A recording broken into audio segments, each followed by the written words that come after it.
Good morning students. आज इस session में हम भारतीय स्वतंत्रता संग्राम के दौरान जो उदारवादी वर्ग था,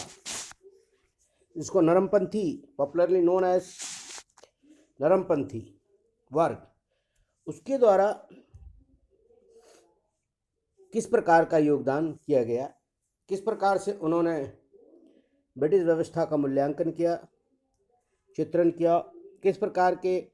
मांगे उन्होंने रखी, कौन से माध्यम का इस्तेमाल किया और क्या उन्हें सफलता मिली, इन बातों पर अपनी चर्चा केंद्रित करेंगे। तो हम जैसा सभी जानते हैं कि भारतीय राष्ट्रीय स्वतंत्रता के लिए जो लड़ाई है,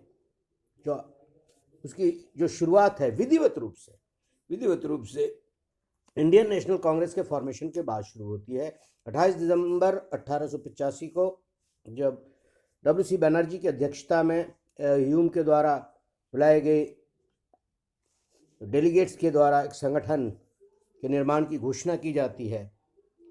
तब से मानते हैं कि जो है भारत में राष्ट्रीय स्वतंत्रता आंदोलन की विधिवत शुरुआत हुई थी। और 1885 से लेकर के लगभग 1905 तक, जब तक बंगाल का विभाजन हुआ, तब तक जो काल था, मूल रूप से ये काल में जो वर्चस्व था वो उदारवादी नेताओं का था,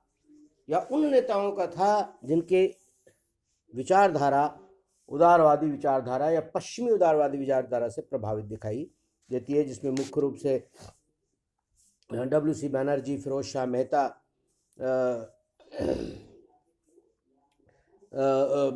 गोपाल कृष्ण गोखले इत्यादि जो है उदारवादी नेता ने इसका नेतृत्व किया। तो हम ये देखने की कोशिश करेंगे, सबसे पहले देखने की कोशिश करें कि उदारवादी वर्ग ने, उदारवादी नेतृत्व ने ब्रिटिश शासन का भारत में किस प्रकार से मूल्यांकन किया। और इस संदर्भ में हम देखते हैं कि उदारवादी नेताओं ने जो कि मूल रूप से पश्चिमी शिक्षण व्यवस्था से निकले हुए थे, जो वेस्टर्न एजुकेशन सिस्टम था उसके द्वारा शिक्षित थे, और इन्हीं लोगों के द्वारा पहली शुरुआत इंडियन नेशनल कांग्रेस के फॉर्मेशन के साथ हुई। हालांकि इंडियन नेशनल कांग्रेस का जब फॉर्मेशन हुआ तो उस समय इसका जो उद्देश्य बताया गया था वो था कि भारतीयों की समस्याओं को अंग्रेज तक पहुंचाना, या भारतीयों के लिए एक ऐसा मंच प्रदान करना जिसमें वो अपनी आकांक्षाओं को, अपने असंतोष को सरकार के खिलाफ या सरकार के प्रति जो उनकी मांगे हैं उनको जो है वो विधिवत रूप से उठा सकें, और सरकार के लिए जो है एक ऐसा स्रोत हो जिसके माध्यम से वो जनता या नागरिकों के फीलिंग्स को, उसके एहसास को जान सकें, उनके समस्याओं से अवगत हो सकें और उनके लिए उनके समस्याओं के समाधान के लिए प्रयास कर सकें। तो ये मॉडरेट थिंकर्स, ये उदारवादी विचारक मूल रूप से पश्चिमी उदारवादी चिंतन से प्रभावित थे, और इसलिए जिस प्रकार की शिक्षा दीक्षा या जिस प्रकार की ट्रेनिंग इनको हुई थी, उसी दृष्टिकोण से उन्होंने ब्रिटिश साम्राज्यवाद का मूल्यांकन प्रस्तुत किया। उनकी मान्यता थी कि ब्रिटिश शासन व्यवस्था एक आधुनिकतम शासन व्यवस्था है, आधुनिक शासन व्यवस्था है, जिसमें आधुनिक राजनीतिक व्यवस्था है, जिसकी कल्पना में आधुनिक सामाजिक संरचना है, और जिसके माध्यम से तेजी से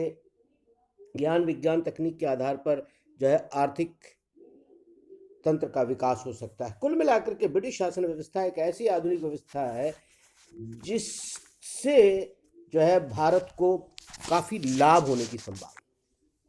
और इसीलिए ये उदारवादी चिंतक इस बात को मानते थे कि भारत का यदि कल्याण होना है, भारत का यदि उद्धार होना है, भारत के लोगों का कल्याण होना है, लोगों का उद्धार होना है, तो निश्चित रूप से उसे अंग्रेजों के साथ मिलकर के ही चलना होगा, अंग्रेजों के साथ उसे रहना होगा, उनके ज्ञान विज्ञान को सीखना होगा, उनके जो है शासन तंत्र के संचालन की विधियों को सीखना होगा, और इसके लिए ब्रिटिशर के साथ भारतीयों का होना अति आवश्यक है। चूँकि वो दो प्रकार की व्यवस्थाओं की जब तुलना करते थे, जो जिससे जो अपने स्थानीय स्तर पर जो राजनीतिक सामाजिक व्यवस्थाएं थी और जो पश्चिम के देशों से हमारे देश में लाई गई थी या जो आ रही थी विचारधारा का, दोनों की तुलना में वो पश्चिम की व्यवस्था को श्रेष्ठ मान रहे थे और इसीलिए वह ब्रिटिशर्स के साथ रहने की वकालत कर रहे थे, नंबर वन। दूसरी चीज़, वो ये मान करके चल रहे थे कि ब्रिटिश शासन व्यवस्था, जो ब्रिटिश साम्राज्य जो है, वो दरअसल शोषणकारी या विशुद्ध रूप से केवल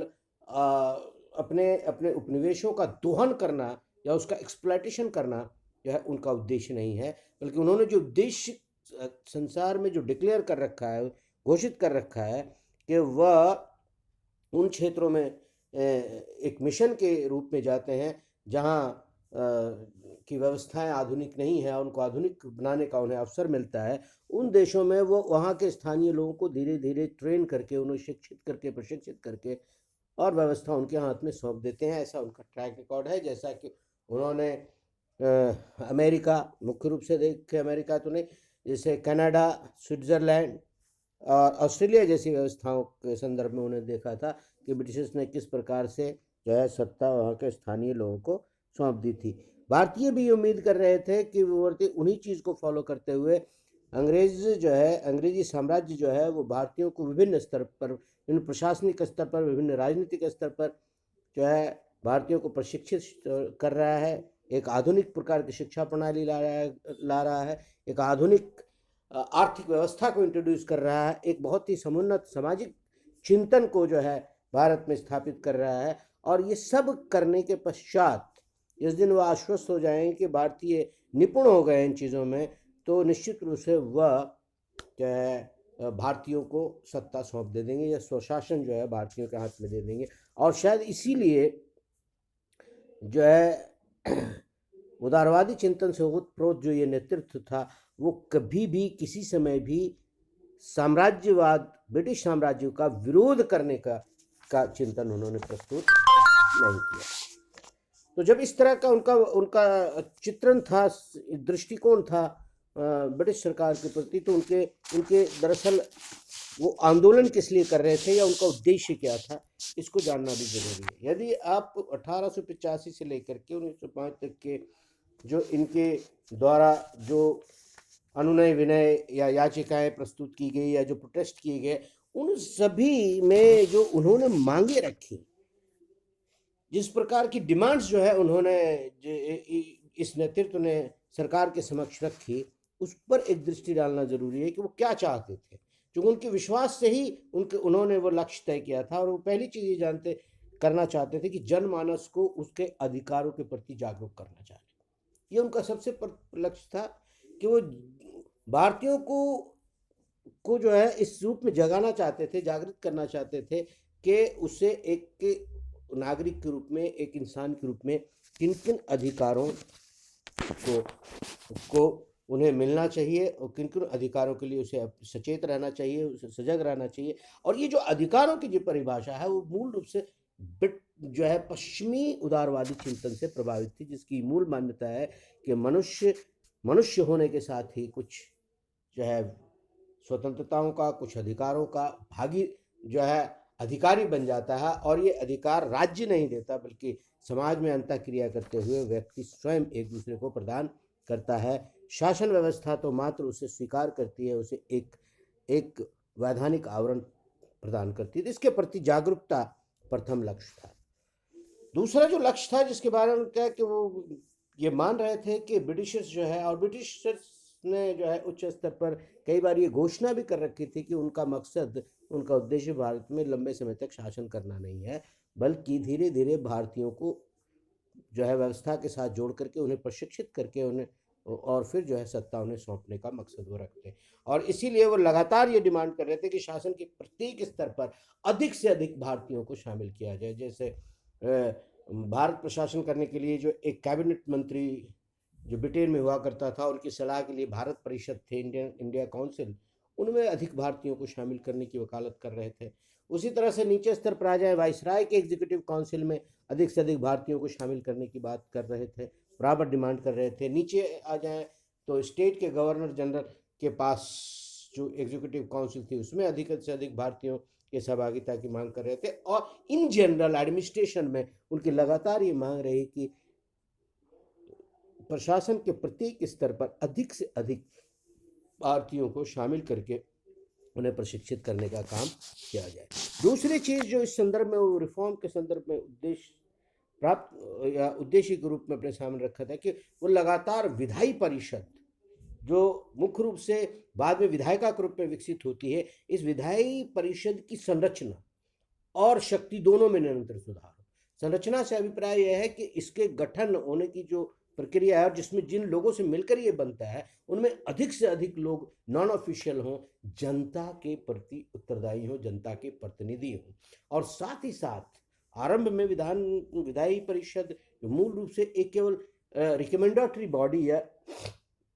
के रूप में कार्य कर रही थी। लगातार जो है उदारवादी नेतृत्व इस बात का प्रयास कर रहा था कि विधायी परिषद एक प्रभावी संस्था के रूप में उभर करके आए, इसके पास प्रभावी शक्तियां हों, जिसके माध्यम से वह जो प्रशासनिक अधिकारी हैं, जो जिनके पास कार्यकारी अधिकार हैं, उन पर एक जो है प्रभावी नियंत्रण रख सकें। देश के संसाधन पर अपना नियंत्रण, बजट के संदर्भ में वो लगातार मांग कर रहे थे कि उनके नियंत्रण में होना चाहिए। तो इस तरह से वो दोनों प्रकार के रिफॉर्म्स विधायी परिषद के संदर्भ में लगातार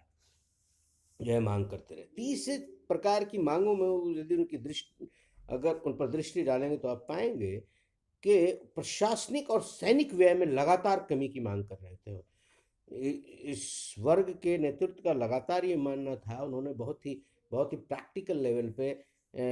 तथ्यात्मक स्तर पर जो इसका अध्ययन किया था और पाया था कि किस प्रकार से जो है सेना और प्रशासनिक व्यवस्था पर अधिक खर्च करके जो है लगातार जो है राजस्व के लिए किसानों पर या भारतीयों पर दबाव बढ़ाया जाता है। तो इसलिए उनकी मंशा ये थी हमेशा से कि यदि जो है राजस्व का भार जनता पर डालने के बजाय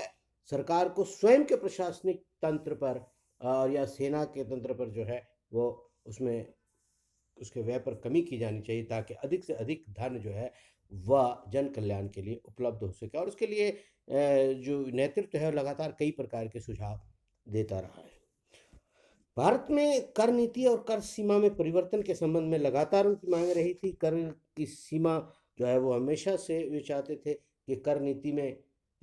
बदलाव हो, कम से कम जो है वो कर लोगों से लिए जाए और आवश्यक जो वस्तुएं हैं उन पर धीरे धीरे कर कम करते करते आवश्यक वस्तुओं को, दैनिक आवश्यकता की वस्तुओं को कर मुक्त कर दिया जाए। ये लगातार जो है इनकी मांग रही। इसी प्रकार से आर्थिक क्षेत्र में उन्नति के लिए लगातार ये मांग करते रहे थे कि ब्रिटिशर्स जो है वह भारतीय आर्थिक व्यवस्था का औद्योगिकरण करें, उसमें एक्टिवली, और भारतीय उद्योग को बाहर के प्रतिस्पर्धा से बचाएं। अंदर में जो भारतीय अर्थव्यवस्था है उसमें जो है स्पर्धा को बढ़ाएं, ताकि जो उसमें जो है शक्तियाँ है उनका नवीनीकरण करें, उनका नवीन जो टेक्नोलॉजी है, जो ज्ञान है, उसका इस्तेमाल करें। तो इस तरह से भारतीय अर्थव्यवस्था के विकास के लिए काफ़ी उनकी चिंता रही। आर्थिक जो बहाव, economic drain from India to Britain था, उस पर इन्होंने बड़ा काम किया। उसको रोकने के लिए उन्होंने लगातार प्रयास किए। तथ्यात्मक रूप से उन्होंने हमेशा हर प्रकार के आयोग, हर स्तर पर, जो प्रशासनिक स्तर हो, राजनीतिक स्तर, उस पर जो है भारतीय राष्ट्रीय कांग्रेस का जो उदारवादी नेतृत्व है, उन्होंने याचिका के माध्यम से, अपने प्रतिवेदन के माध्यम से जो है हर स्तर पर रिप्रेजेंटेशन दे करके उन्हें कन्विंस करने की कोशिश की कि जो है आर्थिक बहाव जो भारत से ब्रिटेन की तरफ है उसको रोका जाए। नागरिकों के अधिकारों के प्रति चेतना उनका भाव था ही। और एक और महत्वपूर्ण डिमांड उनकी हमेशा से रही कि भारत में जो है आधुनिक शिक्षा जो है वो बढ़ाया जाए, और ये आधुनिक शिक्षा के प्रचार प्रसार का दायित्व सरकार स्वयं संभाले। सरकार का ये दायित्व होना चाहिए कि शिक्षा का प्रसार हो और शिक्षा अनिवार्य हो, शिक्षा सभी तक पहुँचे, इसको सुनिश्चित करने का काम सरकार के द्वारा किया जाना चाहिए। तो ये मूल रूप से ये मुख्य मांगें थी जिनको लगातार हर स्तर पर, चाहे वो ब्रिटेन के स्तर पर जो है वो ब्रिटेन की सरकार हो, संसद हो, जो है भारत के स्तर पर जो है वाइसराय और गवर्नर जनरल या निचले स्तर तक की जितने भी अधिकारी, सब स्तर तक की बात लगातार जो है पहुंचाने की कोशिश की जाती रही। और ये मांगों को लगातार उठाना, याचिका के माध्यम से, प्रतिवेदन के माध्यम से इन मांगों को उनके सामने रखना का पर्पस ये था कि वो सरकार जो है वो करना चाहती है, सरकार लोक कल्याण का कार्य कर चाहती है, भारत का विकास चाहती है, भारत की भलाई चाहती है, उन्हें पता नहीं है कि उन्हें करना क्या है। तो इस तरह से इस सुझाव पर आधारित था। तीसरी बात जो है कि माध्यम क्या था। माध्यम,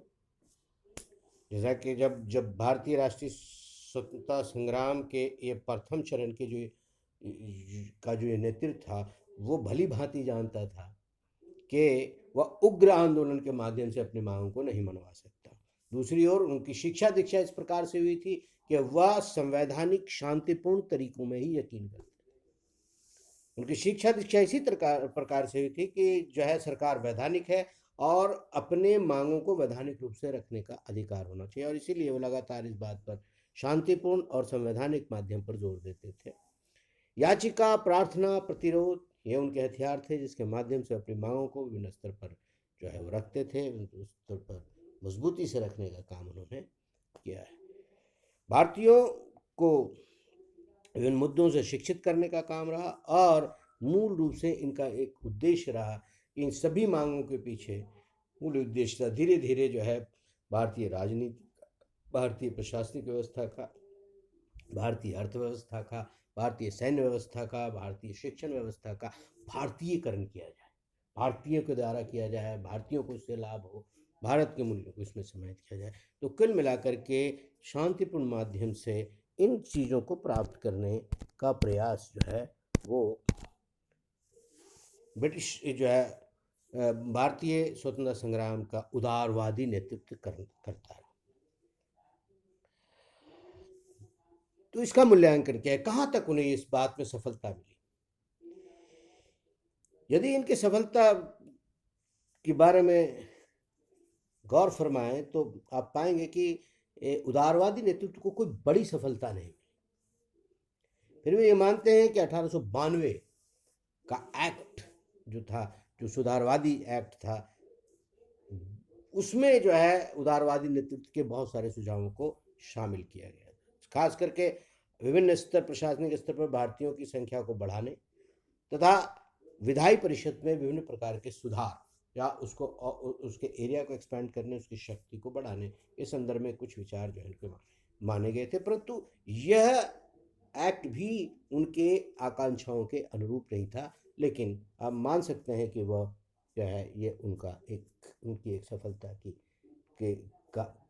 कहानी थी और उनको इस संदर्भ में सफलता मिली थी। लेकिन निश्चित रूप से एक जो व्यापक इम्पैक्ट हुआ कि ये उदारवादी नेतृत्व ने भारतीय राष्ट्रीय संग्राम के लिए एक जमीन तैयार कर दी, जिस पर बाद में उग्रवादी वर्ग के लोगों ने या गांधीवादी नेतृत्व ने इस जो है मिशन को आगे बढ़ाया और अंततः जो है भारत को स्वतंत्रता मिली। तीसरी चीज़ जो हमें दिखाई देती है कि भारतीयों ने ब्रिटिशर्स के सामने निर्विवाद रूप से तथ्यात्मक स्तर पर जो है वह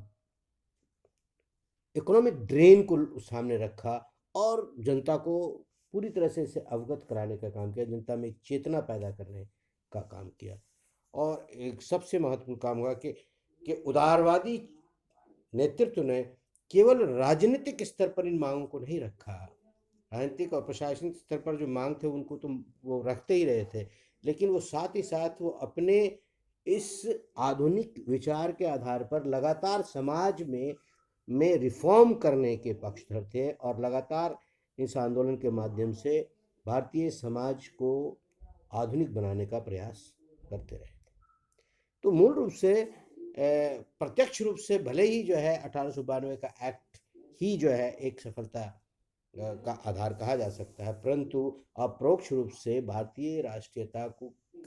के लिए मंच तैयार करना, उसके लिए एक बैकग्राउंड तैयार करना, ताकि आने वाले जनरेशन, आने वाली पीढ़ियों ने जो है उसी मार्गदर्शन में भारतीय स्वतंत्रता संग्राम की लड़ाई को आगे बढ़ाया और अपने लक्ष्य भारत को स्वतंत्र कराने में उन्हें सफलता मिली। इस आंदोलन की लिमिटेशन ये थी कि ये शिक्षित वर्ग का ही आंदोलन था, या ये आंदोलन जो है शिक्षित वर्ग तक ही सीमित था। इसमें जनमानस को शामिल नहीं किया गया था। दूसरी बात, ये बहुत ही अधिक पश्चिमी उदारवादी चिंतन से प्रभावित था, और पश्चिमी उदारवादी चिंतन से प्रभावित होने के कारण कभी भी उदारवादी नेतृत्व ब्रिटिश साम्राज्य की असली प्रवृत्ति को नहीं पहचान सका, और शायद इसी यही वजह थी कि उसको एकदम से उखाड़ फेंकने का कभी उन्होंने जो है उद्देश्य अपने सामने नहीं रखा। अपने सामने जो उद्देश्य रखा वो उद्देश्य था ब्रिटिश साम्राज्य के अधीन ही डोमिनियन स्टेटस का, और इसी के लिए इनकी जो है आलोचना। तो उदारवादी नेतृत्व जो है वो पढ़े लिखे अभिजन वर्ग तक ही सीमित रहा, उसका व्यापक प्रचार प्रसार नहीं हुआ, और इसी के कारण इसका प्रभाव जो है वो समाज के कोने कोने तक नहीं फैल सका। तो आज इतना ही, बाकी